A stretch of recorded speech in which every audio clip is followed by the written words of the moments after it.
Olá, bom dia. Hoje é segunda-feira, dia 24 de fevereiro de 2025. Uma segunda-feira daquelas promete, hein? Solzão tá lá nas alturas, temperatura em elevação.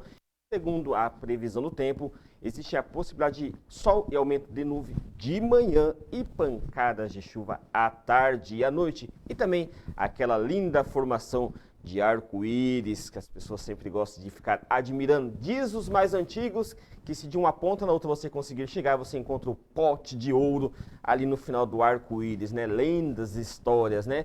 E conforme a previsão, agora faz 27 graus em Dourados. E vamos começar a notícia de hoje falando de um caso. Não é a área policial o que eu domino, mas é um fato muito relevante e que vai trazer uma junção que aconteceu neste final de semana no estado do Mato Grosso do Sul. Lá em Campo Grande, teve uma mulher que ela foi 19 vezes na delegacia. 19 vezes ela foi na DEAN.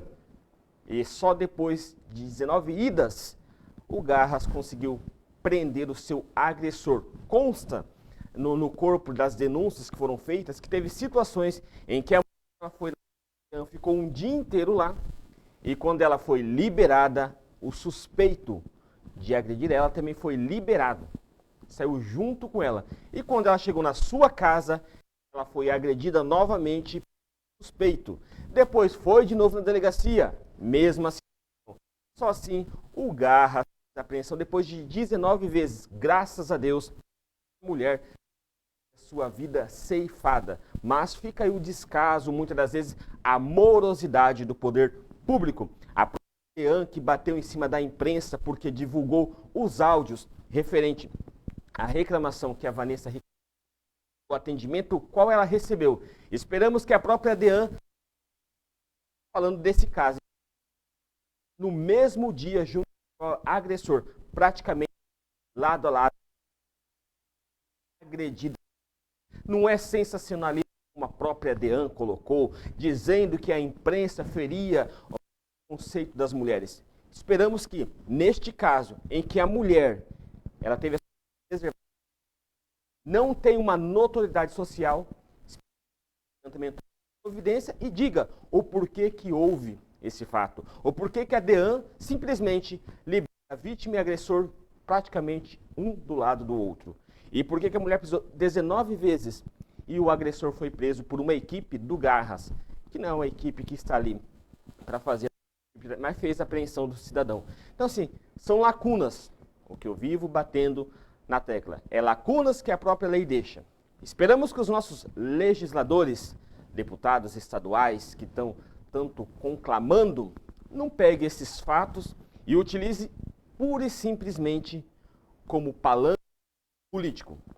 Porque do assassinato da Karina, que perdeu sua vida no dia 4 de fevereiro, até o assassinato da Vanessa, que quando teve o boom, houve-se muitas conversas, ministra que veio, equipes que foram montadas, mas neste intervalo tivemos uma mulher que foi morta aqui em Dourados, uma indígena, a golpes de foice na frente do seu filho de 8 anos, e neste final de semana lá em Água Clara, um cidadão matou a sua companheira também numa festa de confraternização, ou seja, Mato Grosso do Sul, em 20 dias, em menos de 20 dias, na verdade, registrou 4 feminicídios. E esses na lacuna de discussões em quais os deputados estaduais pegaram a bandeira para defender após a tragédia com a Vanessa. Só que nesses dois intervalos, entre a morte da Vanessa, 2 mulheres perderam a sua vida. Então o mês de fevereiro ainda não acabou. Consta, eu creio que deve ser o mais violento no âmbito de feminicídio no estado do Mato Grosso do Sul. E precisamos que essas providências elas sejam tomadas rápidas. Precisamos que a polícia atue. Precisamos que a polícia vá em frente. Precisamos que os nossos legisladores façam leis imediatas, que adequem, mas façam ter eficácia. Que tenhamos um olhar muito mais amplo da situação. Porque não é permissível que o estado do Mato Grosso do Sul, novo na Federação do Brasil, registrem esses casos. É aquilo que eu falei semana passada. Será que nós vamos ficar de 5 em 5 dias noticiando que uma mulher está sendo morta no estado do Mato Grosso do Sul? E o que passa no psicológico? O que é a mentalidade psicológica do agressor? Será que existe nesses agressores aquela visão de querer aparecer e criar essa monstruosidade, essa brutalidade? Não dá para entender muitas das vezes o que passa, o que acontece. Mas o que nós precisamos fazer é tomar as rédeas e fazer leis, principalmente com rigor para punir. Porque não podemos, nós do Mato Grosso do Sul, aceitar que 4 mulheres estão chorando a perda das suas por homens que não são homens, que são monstros que vivem em sociedade. No caso da Mirielle lá de Águas Claras, a vítima, ela levou um tiro, conforme consta, ela estava numa confraternização, e o irmão dela e o agressor,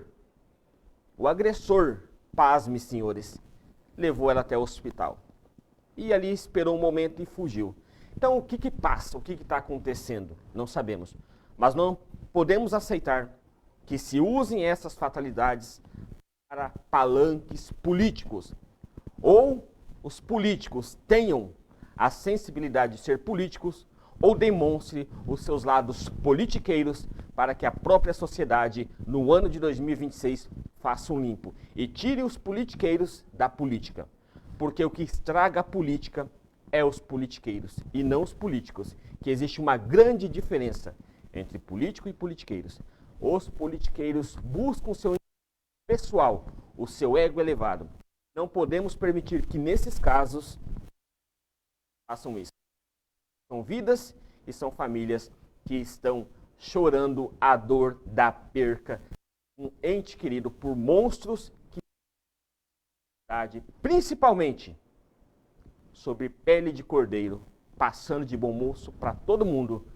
Nós podemos ver aqui, neste caso de Campo Grande também, após 19 idas da mulher, ser mais um caso de feminicídio. Mas, graças a Deus, não foi. O agressor está preso e que a justiça o mantenha preso e use ele como mártir para mostrar para os demais agressores que agrediram mulher e, principalmente, ceifar a vida de mulher em Mato Grosso do Sul, no Brasil, não é mais permissível. Mudando um pouco o lado, saindo dessas situações que nos deixam constrangidos, nos deixam sem saber como dar o próximo passo.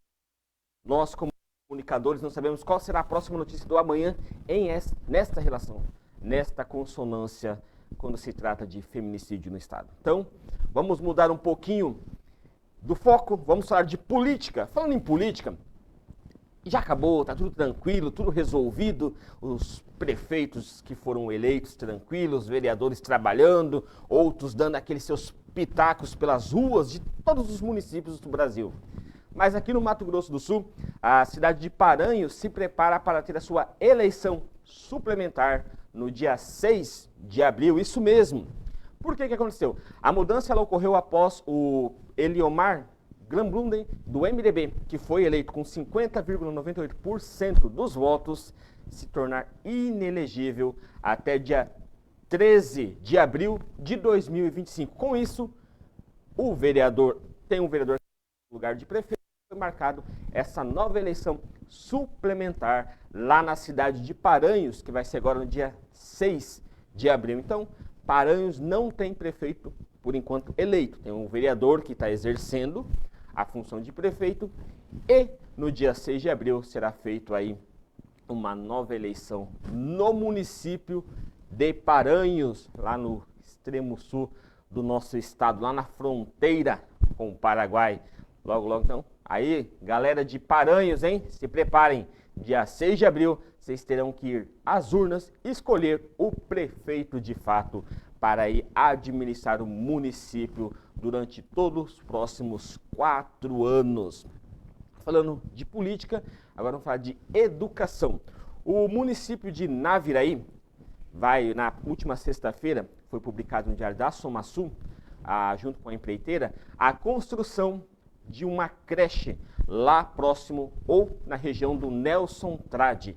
É um residencial que abriga hoje mais de 800 famílias, é um aglomerado de 800 apartamentos, muitas pessoas vivem ali e naquela localidade, naquela proximidade, não existem nenhuma escola e nem ensino próximo que abrigue, que consiga ali dar a demanda para as crianças. Com isso, o prefeito Rodrigo Sacuno, do PL, assinou esse termo junto com a empresa que vai construir essa nova creche lá em Naviraí. A previsão de entrega é para fevereiro de 2026 e por hora será 376 vagas disponíveis em turnos matutino e vespertino, ou 188 vagas no tempo integral. A construção vai seguir os moldes do FNDE, que é o Fundo Nacional de Educação, da Educação Básica do Brasil. Então, toda a estrutura de construção do CEINF, que vai atender aos moradores do conjunto Nelson Trade, no município de Naviraí. Muito em breve deve começar a sua construção e a conclusão prevista para o ano que vem, no mês de fevereiro. Ou seja, a previsão, segundo o próprio prefeito, segundo a própria empreiteira, é de prazo de 1 ano entre o início e o término da construção do CEINF, que vai abrigar e vai trazer comodidade, porque os moradores, todos que moram na região do Nelson Trade, sabem das dificuldades que é, tanto na questão da saúde, que praticamente eles têm que sair de uma ponta da cidade e ir até outro extremo da cidade em busca de uma consulta médica, porque na região também não tem nenhum posto de saúde e as creches também, escola, ficam um pouco distante. Essa construção dessa creche vai desafogar isso um pouco e vai também permitir que os pais desses alunos possam ter um lugar mais próximo para estar ali levando seus filhos para estarem estudando. Foram essas as informações desta segunda-feira, dia 24 de fevereiro. Volto durante a nossa programação. Lembrando que em breve o Jornal Vigilante, dentro dos seus programas, terá sorteios de prêmios e brindes. Fique atento e compartilhe. Ótima segunda-feira para todos vocês.